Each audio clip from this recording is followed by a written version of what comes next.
बिस्मिल्लाहिर्रहमानिर्रहीम। ये जो एक र्यूमर्स उड़ रही थी और इतनी शिद्दत के साथ ये र्यूमर्स उड़ाया जाए कि पाकिस्तान और पाकिस्तान की इस्टेब्लिशमेंट इसराइल को तस्लीम करने जा रहे हैं। और आज ही ये पाकिस्तान की जो है ये कोर कमेटी के अंदर जो इजलास हुआ और उसमें तमाम जो है कुछ बड़े फैसले हुए और उसमें ये बात वाज़ेह कर दी गई कि पाकिस्तान किसी सूरत भी इसराइल को तस्लीम नहीं करना चाह रहा। मगर ये र्यूमर्स हमारे यहाँ कुछ ऐसे अनासर उड़ाते हैं जो एक तो नाकाम हैं या फिर वो मुल्क से बाहर हैं।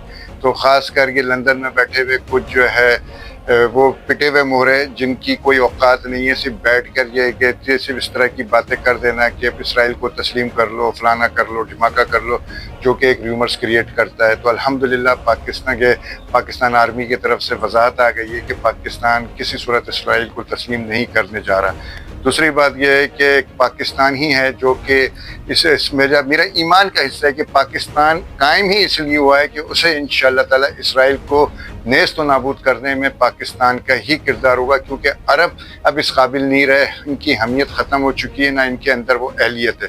और इंशाअल्लाह आप देखिएगा कि अब आगे जो भी मुआहदे होंगे, कुछ भी होगा, उसमें पाकिस्तान की एक हैसियत होगी और पाकिस्तान की हैसियत जो है ना अमेरिका झुटला सकता है ना इसराइल। और